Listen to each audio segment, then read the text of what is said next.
Hello, audience. Yeah, hello, audience of the Music Interview Corner. I'm here with Greg Dread of DREADZONE. That's me. Hello, Music Interview Corner. Hello, Greg. Nice to have you here. Nice to be here. So, in your music, you're mixing up dub reggae, techno, and trance, and sometimes you put also in a bit like folk and rock. How did you get the idea to combine so many different music styles? I just think that when we started, because in the 80s, I was in a band called Big Audio Dynamite with the bass player from DREADZONE, Leo, and there was a reggae element in there, but mixed with rock and roll and hip hop and stuff like that. So when we started DREADZONE, one of the big things that was happening in the UK is electronic dance music, the rave scene and everything, and it was very inspiring. It was a great musical movement, so it felt natural to mix up dub bass lines and samples, because we were using the sample a lot.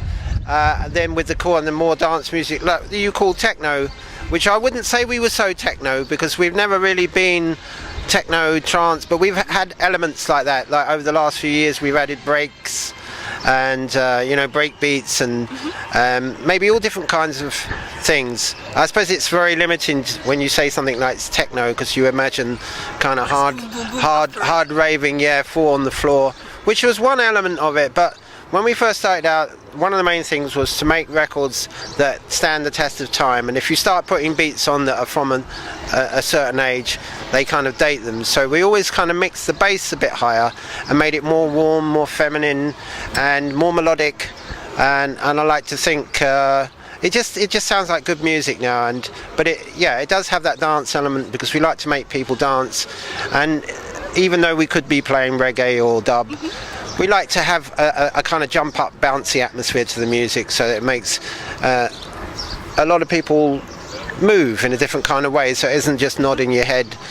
And this day and age, there are a lot of people with dubstep and things like that, people mixing up the dub with the double time beats and with the more electronic things. So I like to think we were blazing a trail back then. So it's just what comes naturally. We've taken elements from that previous group, a bit of rock and roll, and I think things like the folk that you say, that comes from looking from different places to sample interesting ideas. So we would maybe sample some strings.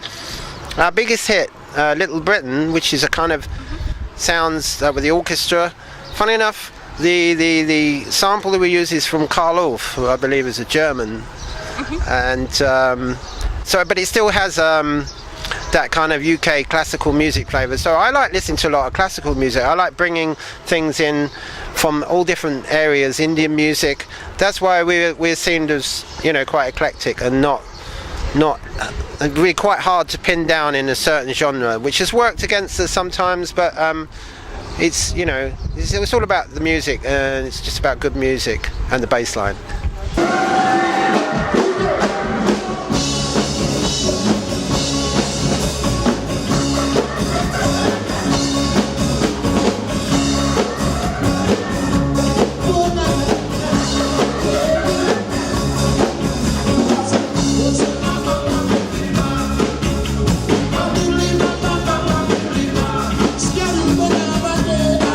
Because Greg is a real British gentleman, we decided to call each other stupid nicknames in this interview. Right, darling? Yes, darling. Yes, honey bunch. Oh. Well, it depends. The more you get into a personal relationship with someone, the sillier the names get and the more embarrassing they get. So I think we're just at the darling phase at the moment. Yeah, but let's see what the night holds. Yeah, right. And DREADZONE, does this band name has anything to do with Stephen King's Dead Zone? Did you try to make it? Yes, I'm glad that's a very good question, because I will always say, because as you can see, I don't really have dreadlocks, and even though I am a white man, I've never had dreadlocks, and it's not really been about the dread. It is a play on the word Dead Zone, and it was thought up by Don Letts, who's in Big Audio Dynamite. He's a filmmaker with dreadlocks, and it's such a good name, and it's stuck. Except, so a lot of people think that we are kind of a crusty, dubby band, but we're not. It's just a good name, and dread, equals fear, and we're living in a time where you never know what's going to happen. So we are all in the dread zone. It's just that there's no white man with dreads. There's nothing wrong with white man with dreads, but you get typecast as a certain type of thing, especially in the UK. So, and we were seen as that kind of, because we do play a lot of festivals as well. So, but DREADZONE, yeah, you're absolutely right. It came from the Stephen King thing, which was a film with Christopher Walken. So and it's a good one, not the stupid TV series. It's a good. Yeah, no, it was a good, and we like movies. I think that's one of our influences. We take dialogue and snippets from films, especially in the beginning, because we didn't have vocals to work with, so it was kind of only the dub samples, the beats, and maybe some film samples just to give it that character.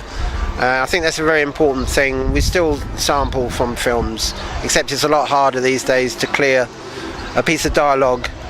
Where we in the past we just use it and wouldn't think about it. The last album we had to clear 3 or 4 lines from one film. They wanted like $2,000. It was like, forget it.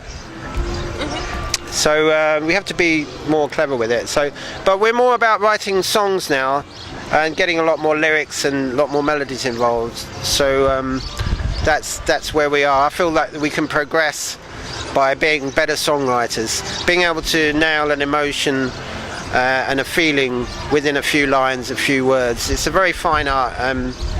I appreciate good songwriting, so that's something we're always trying to perfect. Oh, thank you, honey. Thank God, that's okay, darling. I'll write a song for you. Really? Yes. Will you, Buttercup? I will. Oh my God, Buttercup. Well, I have to do better. Okay, honey bunch.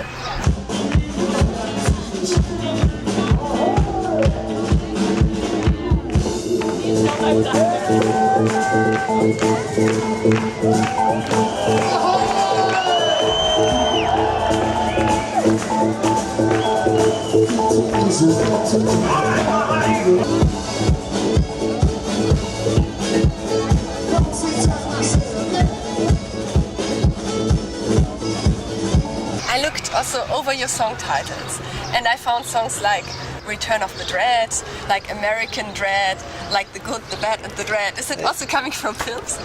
It comes from a thing where you name a title of a song and then you suddenly realise, oh, I've put dread in that as well. Yeah. And it's very hard sometimes not to do that. And we did it on the last album and I felt like we shouldn't have done it, but it's dread. It's like it's a way of life. It's it's our attitude to life. It's our philosophy. It's just like dub is a philosophy, apart from just being the music. It's an approach to the music. Like punk was.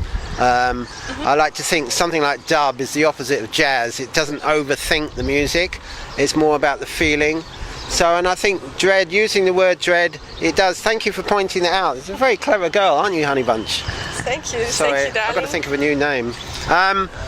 But yeah, so maybe we should just call every song on the next album Dread 1, Dread 2, Dread 3. Yeah. Yeah, and then Dread 2 Part 1 and Dread 2 Part 2, so you can sing. Out of all these things, we've never used that sample from Predator 2 where he goes, "This is Dread, man, truly Dread." We've never used that, even though I've got it ready for a sample. So.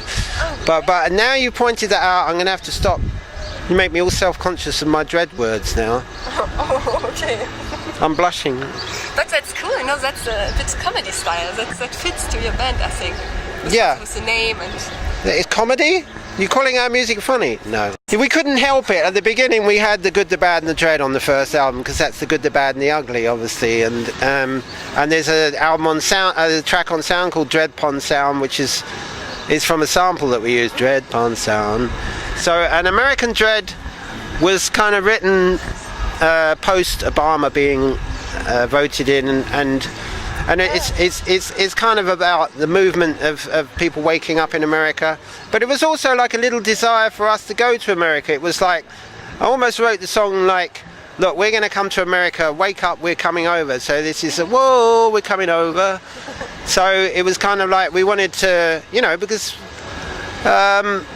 we've got a bit of a career and it would be nice to spread the word in America as well. So it was a bit of kind of like, take notice of us. But I don't know if it's worked. I hope it will work, but I hope it will do. Yeah. It can still work. We're not massive, but we've been ploughing our furrow for so many years now. We've got a little following. We've got people on the internet who know who we are. We've got people finding out about us and more people liking us as they see the show and they hear the music and they realise there's a bit of quality there in the music. If you discover it, you can go back and look at the earlier albums. So this, you know, we've grown with different people. One of the many common things I find is that people who grew up with us in the 90s, they're kids now who are teenagers. They're, wow, listen to DREADZONE, and we're kind of cool for a lot of kids as well, like teenagers. Even though, you know, when you are young, there's so many new acts out there, hipster kind of cool, trendy indie acts, that just because of the nature of the business, I have to be between 18 and 22. You know, the press are not going to take any notice of a band like us because we're all so old, even though we don't look it. Do we, darling? I take note of you now. Yes, I need to buy some of your cream. Oh, cream. Make your skin so smooth and white. Oh. I need some of that. Maybe we can talk more about that when this is switched Yes, off. Yeah. yes. Honey bun. Turn it off now. Yeah.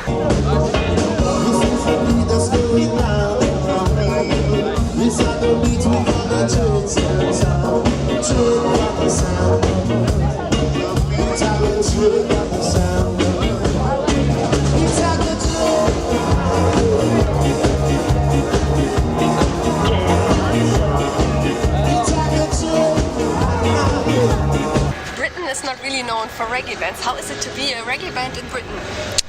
I don't know really, because I wouldn't class ourselves as a reggae band. Because like I say, we mix it up with the electronic music, so people view us as more of a festival dubby dance band.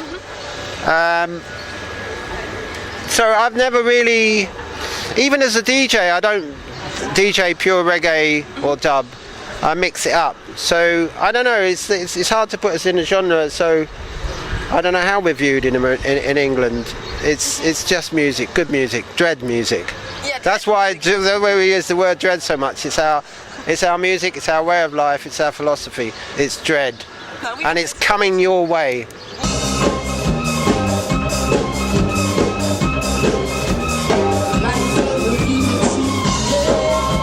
Thank you very much, Greg. Thank you. And goodbye. Thank you, Kati. Kati? Yeah, darling. Kati, darling.